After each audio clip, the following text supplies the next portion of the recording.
Well, hi everybody, Ethan here with Eclipse Sabers, and I was hanging out at the mall for just a little while today. We're enjoying the Texas heat here. It was up to 109 today. It's going to rain here, so 109 plus high humidity. You can do the math. We were at the mall walking around, and I found this.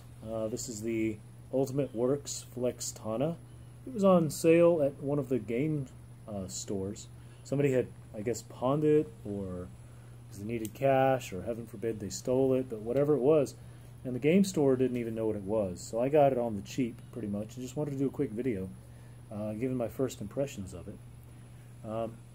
The saber overall is well designed. It's very smooth, the contours are very nice, and in the hand, at least holding it initially, it feels very good. When you go to actually use the saber, I noticed that there's a little greebly right here, this little screw that maybe you can sort of see and focus on in the video, I don't know, but it really cuts into the web of your hand right here if you try and grasp and choke up on the buttons at all to maybe hit the auxiliary button here or the main button there.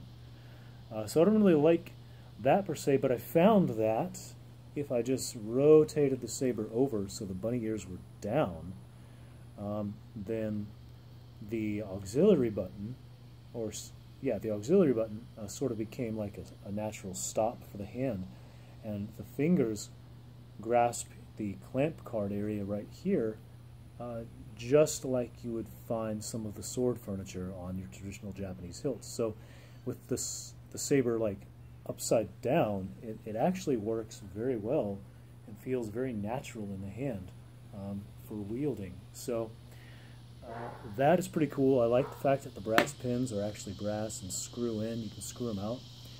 You have to undo a few screws to get to the chassis inside. But overall, it's very easy. Now, you can also just undo a couple of screws here at the bottom, take off the pommel, and your recharge port is right there. So, good call on the design, guys, whoever did this. And, I mean, overall, I sort of like it. The Ultimate Works Astria board is what's in here.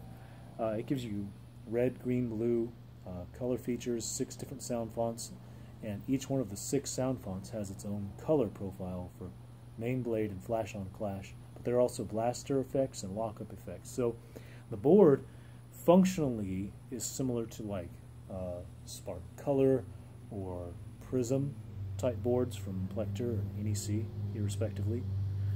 The sound font changing, you can change it out.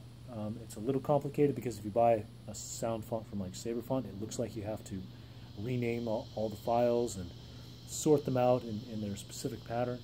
So that's a little unwieldy, but overall you still have flexibility to customize your colors combinations with the RGB and to change out your sound fonts if you really want to. So let me show you how it works real fast. The power button here, you hold it down and the board boots up. Boot. I don't know if you heard that, it just said boot.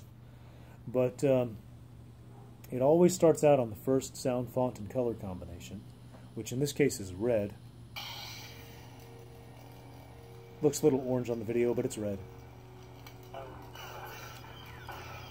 You can see you've got a purple flash on clash. You depress the auxiliary button and hold it for just a split second to move to the next font. Hear a little beep saying I've moved on, and now I've got a cyan blade with white flash on clash, which is pretty cool. So all in all, I have to say I like it. It's a little larger than I like my hilts. And it's very plain, which works in a way, in a sort of very Japanese Zen kind of way. So overall, I like this very much. I don't think I'll be keeping this one, but I'm very glad that I got to hold it in my hand, and I'm pretty stoked that I get to give a little review and show some of you some of the features. One interesting feature is that the board doesn't automatically go into deep sleep mode. Like, there's a timed feature, but you can also just turn it off by, again, holding the power button until the board says Power off. And there you go, you're in deep sleep mode. So all in all, it is a very cool little saber for under $300 installed. And if you want one, I think they're sold out at the stores I was looking at online today. But it's pretty nifty. So there you go. Have a good day and happy sabering.